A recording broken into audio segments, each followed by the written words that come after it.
सभी सनातनी बंधुओं को हर हर महादेव, जय श्री राम। मैं निशांत राणा मेवात का स्थायी निवासी हूँ और मैं शासन प्रशासन और जिम्मेदार पदों पे जो लोग बैठे हैं उनसे कुछ बुनियादी सवाल करना चाहता हूँ। आज हमारी 31 जुलाई को जो ब्रजमंडल जलाभिषेक यात्रा हुई थी और जिस पे कायराना हमला करके उसे खंडित कर दिया गया था, हमारी सनातन समाज ने एक पंचायत करके 28 अगस्त को ब्रजमंडल जलाभिषेक यात्रा को रिज्यूम करने की घोषणा की थी, जिसमें कहीं भी कुछ भी गलत नहीं है। कैसे गलत हो सकता है? 31 तारीख को, तो मैं शासन प्रशासन से पूछना चाहता हूँ, 31 तारीख को हमने यात्रा ऑर्गेनाइज़ की। यात्रा में बच्चे, बूढ़े, महिलाएं भी थी। हम पीसफुली यात्रा कंडक्ट कर रहे थे। मस्जिदों की लाउड स्पीकर से घोषणा की गई कि अफवाहें फैलाई गई, लोगों को उकसाया गया और वो उकसाए हुए मजहबी उन्मादी लोगों ने बिना ये परवाह किए कि यात्रा में महिलाएं, बच्चे, बुज़ुर्ग भी शामिल हैं, यात्रा पर पथराव किया। जान बचा के बच्चे, महिलाएं, बुज़ुर्ग, जवानों ने नल्हड़ महादेव मंदिर में शरण ली। उनके जो वाहन रह गए थे उनमें पेट्रोल बॉम्ब्स का इस्तेमाल करके आग लगा दी गई। दिन दहाड़े 200-300 गाड़ियों को फूंक दिया गया, एम्बुलेंस फूंक दी गई, बसें फूंक दी गई। पूरे देश ने देखा, पूरे प्रदेश ने देखा। ऑस्ट्रेलिया, सिंगापुर, मलेशिया बैठे हमारे NRI बंधुओं ने भी ये चीज़ देखी। पूरी दुनिया ने देखा कि किस तरह से नंगा नाच किया गया 31 तारीख को हिंदू सनातन धार्मिक यात्रा पर हमला करके। हिंसा की गई, हत्याएं की गई, महिलाओं बच्चों को बंधक बनाया गया। तो उस यात्रा को जो कि खंडित हो गई थी 31 तारीख को, हमारे सनातन समाज ने 28 अगस्त को फिर से, आज 28 अगस्त को फिर से रिज्यूम करने का फैसला लिया था और सभी को इस बात की जानकारी थी। सरकार ने G20 समिट का हवाला देते हुए इस यात्रा को मंजूरी देने से इनकार कर दिया। तो मेरा पहला और हमारे जैसे समान विचार के भाइयों का, बहनों का, माताओं का ये सवाल है, सनातन धर्मावलंबियों का, पूरी दुनिया से, देश से, नेताओं से, DC, SP, प्रशासनिक अधिकारियों से, मानवाधिकार संगठनों से ये पूछना है कि क्या अपनी धार्मिक मान्यताओं के अनुसार यात्रा निकालना हिंदुस्तान में गुनाह हो गया है? क्या हम पाषाण काल में जी रहे हैं? क्या हम औरंगज़ेब के शासनकाल में जी रहे हैं, जहां हिंदुओं को, सनातनियों को अपनी यात्रा निकालने पे पाबंदी है? क्या हम पे जजिया कर लगाया जाएगा? मतलब एक साधारण सा, सिंपल सा सवाल हम पूछना चाहते हैं, क्यों हमने यात्रा निकाली जहां प्रशासन की, शासन की सख्ती उन तत्वों के खिलाफ होनी चाहिए थी जिन्होंने हमारी यात्रा पर पथराव किए, पेट्रोल बॉम्ब फेंके, AK-47 जैसे डेडली कॉम्बैट वेपन से हमें टारगेट निशाना बनाया गया, हमारे भाइयों के गले रेते गए, एम्बुलेंस को आग लगा दी गई। तो कार्रवाई जो सरकार की सख्ती, क्या असामाजिक तत्वों पे नहीं होनी चाहिए थी? क्या दंगाइयों पे नहीं होनी चाहिए थी? ये कहाँ का लॉजिक है? ये कहाँ का, इसमें कहाँ की, मतलब मुझे शब्द नहीं मिल रहे हैं सूटेबल कि ये कैसी विचित्र सोच है इस सरकार की कि जो पीसफुली यात्रा कंडक्ट कर रहे थे, आप उनकी धार्मिक अधिकारों का हनन कर रहे हो, खुलेआम कर रहे हो। कल रात मैं गुड़गांव से अपने एक सनातनी भाई को, जो महाराष्ट्र से 1600-1700 किलोमीटर की यात्रा करके ट्रेन से आए थे, मैं उन्हें अपने घर, अपने गांव संगलेश्वर महादेव मंदिर संगेल उजीना लेके जा रहा था अपने साथ, अपनी स्कूटी पे था मैं, और सोना में मुझे रोक दिया गया। मैंने उनसे पूछा, उनसे कहा, प्रशासन के अधिकारियों से, पुलिस के जवानों से कहा कि भाई मेरे आप आई कार्ड देखिए, मेरी आईडी देखिए, और मैं संगेल उजीना का स्थायी निवासी हूँ, मैं अपने घर जा रहा हूँ, तो मुझे जाने दिया जाए। तो मुझसे अभद्र व्यवहार किया गया और अभद्र शब्दों में कहा गया कि मतलब गुड़गांव की तरफ अपने व्हीकल को बढ़ाओ, और चाहे आप विधायक के गांव से हो, चाहे आप कहीं से भी हो, आप नहीं जा सकते, ये बंद कर दिया गया है। मैंने अपने फ़ोन पे फेसबुक लाइव ऑन किया और मैंने ऑन कैमरा जो वहाँ ड्यूटी पर तैनात थे 2 स्टार ऑफिसर, बाकी जो पुलिस के जवान थे, मैंने उनसे मैंने उनसे कुछ सवाल किए कि सरकार या प्रशासन इस यात्रा का भी कोई लेना देना नहीं था। मैंने उनसे सवाल किए कि ये प्रशासन हमें अपने गांव, अपने घर जाने से क्यों रोक रहा है। मेरे साथ मेरे मित्र हैं, मैं अपने घर, मैंने उनको निमंत्रण दिया है, मैं अपने साथ उनको घर ले जाना चाहता हूँ, अपने गांव मंदिर के दर्शन कराना चाहता हूँ उनको। तो मैंने ये सवाल उनसे किए कि मुझे क्यों रोका जा रहा है।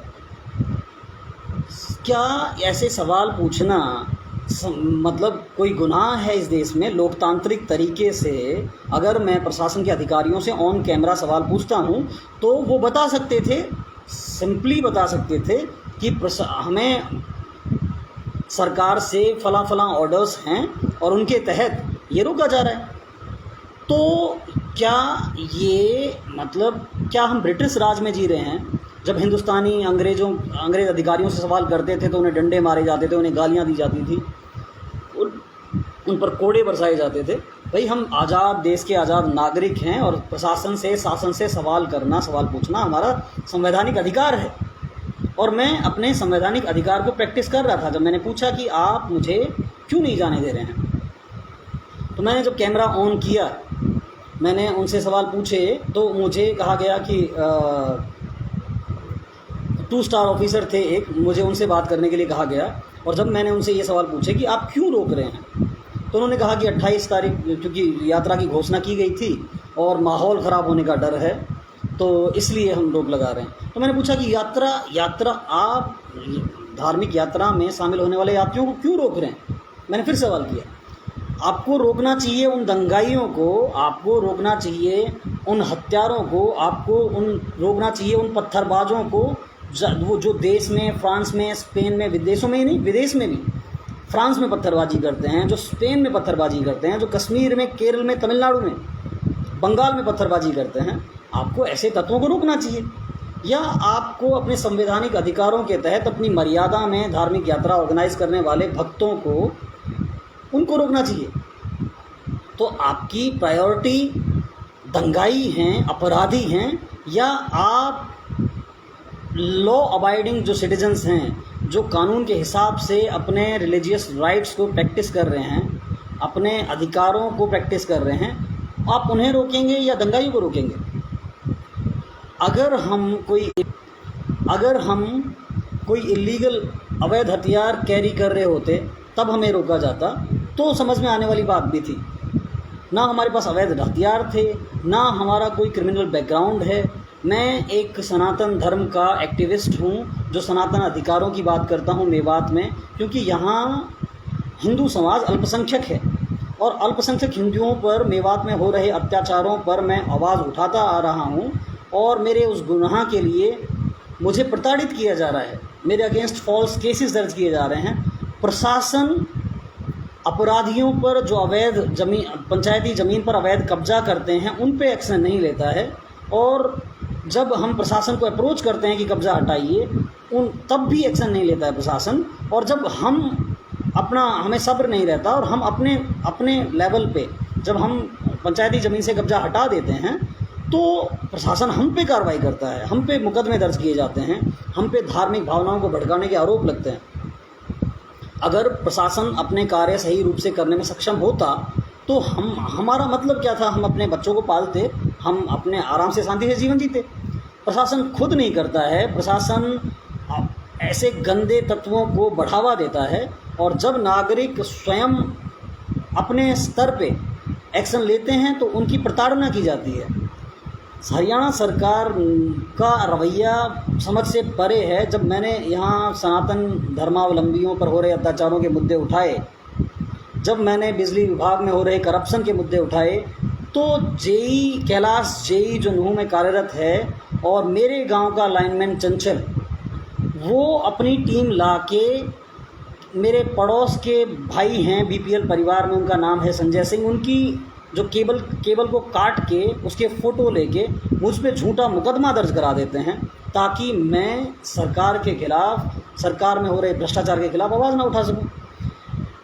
मैं जब अवैध कब्जा करने वाले एक समुदाय विशेष के लोगों के खिलाफ़ एक्शन लेता हूँ, मैं पंचायत जोड़ता हूँ, मैं प्रशासन से अनुरोध करता हूँ कि ये लोग कब्जा कर रहे हैं, ये गलत तरह की प्रवृत्तियों को समाज में बढ़ावा दे रहे हैं, तो कोई एक्शन नहीं लिया जाता। और जब मैं वो कब्जा हटा देता हूँ तो मुझ पे केस दर्ज कर दिए जाते हैं, मुझे जेल में डाल दिया जाता है। तो ये 21वीं सदी है, ये लोकतांत्रिक सरकारें हैं या औरंगज़ेब का निज़ाम है? ये निज़ाम शाही है, कुतुब शाही है, ये क्या है? मुग़ल शाही है। तो लोग क्या हमारे चंद्रशेखर आज़ाद, भगत सिंह, सुखदेव, ये जब फांसी पे झूले थे तो क्या इन्होंने ऐसे देश की कल्पना की थी जहां सत्य पर चलने वाले, जहां सही कार्य करने वाले लोगों को प्रताड़ित किया जाए और गलत लोगों को प्रश्रय दिया जाए, उनका मोराल बढ़ाया जाए?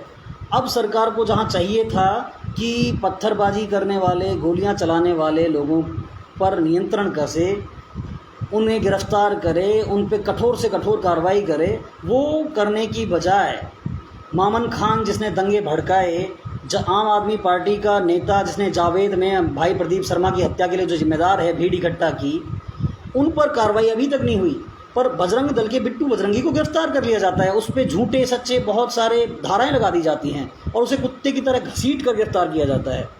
जब संगेल उजीना से गिरधारी चौहान, निशांत राणा आवाज़ उठाता है तो उससे शासन, प्रशासन, पुलिस अधिकारी प्रताड़ित करते हैं।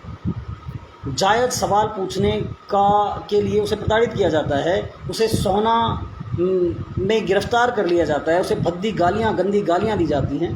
तो मैं आप सभी लोग जो ये लाइव देख रहे हैं, देखेंगे, पूछना चाहता हूँ कि ये हमारी चुनी हुई सरकार ही है या ये औरंगजेबी निज़ाम है? और कौन है इस सरकार में वो औरंगज़ेब जो अपराधियों पर कार्रवाई करने की बजाय सनातन धर्मावलंबियों के अधिकारों को ब्रूटली रौंद रहा है? हमारे अधिकारों का हनन किया जा रहा है, हमें भक्त और भगवान के बीच में आके खड़ा हो रहा है कोई, हमें अपने महादेव पे, नलड़ महादेव मंदिर में भारत के किसी भी हिस्से का विदेशों से भी आके कोई जल चढ़ाए, प्रशासन को इसमें क्या आपत्ति होनी चाहिए? अगर कोई भड़काऊ नारे लगाता है किसी मजहब विशेष से, उस पर आप कार्रवाई करो। अगर कोई इलीगल वेपन्स कैरी करता है, उस पर आप कार्रवाई करो। और आज आपसे अनुरोध है, हमारी इस यात्रा पर कोई रोक ना लगाई जाए, यात्रियों को प्रताड़ित ना किया जाए। मैंने झेला है, मैंने कल प्रताड़ना सही, गालियाँ सही, पर हो सकता है कोई मानसिक रूप से कमज़ोर हो, प्रशासन उसे प्रताड़ित करे, वो आत्महत्या कर ले। अगर मैं मानसिक रूप से कमज़ोर होता, मुझे जिस तरह से जलील किया गया, बेइज्जत किया गया, ये सिर्फ ये सवाल पूछने के लिए कि आप जलाभिषेक यात्रा में यात्रियों को अंदर क्यों नहीं जाने दे रहे? 2000 किलोमीटर चल के मेरा मुंबई से एक दोस्त आया है, उसे अंदर क्यों नहीं जाने दे रहे आप? नल्लड़ महादेव मंदिर उसको दर्शन करने हैं, 30 दिन इस घटना को हो गए हैं, तो हम इलीगल वेपन्स कैरी नहीं कर रहे, हमारा क्रिमिनल बैकग्राउंड नहीं है, उसके बावजूद हमें नहीं जाने दे रहे, और ऐसे सवाल पूछने के लिए मुझे प्रताड़ित किया जाता है। तो सरकार जागे। फिर हमारे सीएम महोदय खट्टर साहब, माननीय खट्टर साहब कहते हैं कि 2,70,00,000 आबादी है हरियाणा की, सरकार हर किसी की सुरक्षा सुनिश्चित नहीं कर सकती।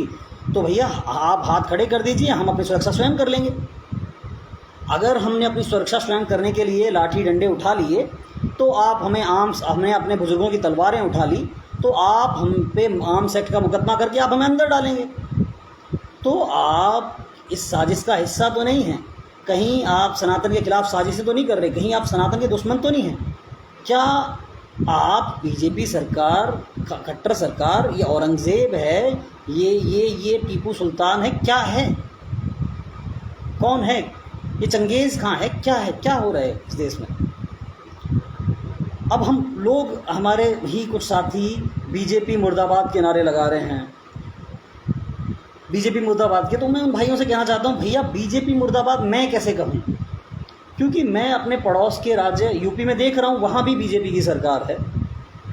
वहाँ खट्टर साहब कह रहे हैं 2 करोड़ 70 लाख आबादी, वो एक देश के बराबर जनसंख्या को बीजेपी का एक चीफ मिनिस्टर यूपी में, उत्तर प्रदेश में संभाल रहा है, और 2 करोड़ का एक छोटा सा प्रदेश हरियाणा में संभाला नहीं जा रहा उसी बीजेपी से। तो मैं बीजेपी मुर्दाबाद के नारे मुझसे तो नहीं लगाए जाएंगे, आप वीडियो देखेंगे, मैं लोग लगा रहे हैं नारे, पर मैं बीजेपी मुर्दाबाद नहीं लगा रहा हूँ, क्योंकि बीजेपी मुर्दाबाद, बीजेपी में योगी भी जी हैं, बीजेपी में हेमंत बिस्व शर्मा असम में बहुत अच्छे से लीड कर रहे हैं, बीजेपी में उत्तराखंड के जो धामी जी हैं वो भी बीजेपी के हैं, मोदी जी बीजेपी के हैं, जो जिन्होंने अभी उनके नेतृत्व में उन्होंने मोटिवेट किया था हमारे K-7 को, चंद्रयान 2 जब फेल हुआ था उनका हौसला बढ़ाया था, और आज हम सफल हैं, आज हम चंद्रमा पे उतर गए बीजेपी के राज में। धारा 370 कश्मीर से हटा दी गई, कश्मीर के लाल चौक पर जहाँ किसी की हिम्मत नहीं थी वंदे मातरम, जय श्री राम बोलने की, भारत माता की जय बोलने की, वहाँ तिरंगा फहरा रहा है, खुलेआम फहरा रहा है। तो मैं बीजेपी को मुर्दाबाद कैसे कह दूँ। राम मंदिर, हिंदुस्तान की धरती पे, राम की जन्मभूमि पे, राम के धर्मावलंबियों का मंदिर के लिए इतना संघर्ष किया गया, और अगर किसी ने बनवाया तो बीजेपी सरकार ने बनवाया। तो मैं बीजेपी मुर्दाबाद नहीं कहूँगा, ये फेल्योर हरियाणा के नेतृत्व का है। हरियाणा, हमें खट्टर साहब से कोई नाराज़गी, कोई पर्सनल रंजिश नहीं है, वो जिम्मेदारी लें, अपनी गलतियां स्वीकार करें, हमारी प्रताड़ना करना बंद करें, हम पर झूठे मुकदमे दर्ज कराना, बिजली चोरी के आरोप लगाना बंद करें। मेरे केस को आप देखेंगे, जिस दिन मुझ पर मुकदमा बिजली चोरी का लगाया गया, क्योंकि मैं सनातन की आवाज़ उठा रहा हूँ, मैं गलत तत्वों के खिलाफ आवाज़ उठा रहा हूँ, हो सकता है भावुक होकर मेरे से कुछ चीज़ें निकल गई हों, पर मेरे दर्द को किसी ने जानने की कोशिश नहीं की। मैं जेल में रहा, RSS, बीजेपी, विश्व हिंदू परिषद का कोई कार्यकर्ता मेरे घर जाके किसी ने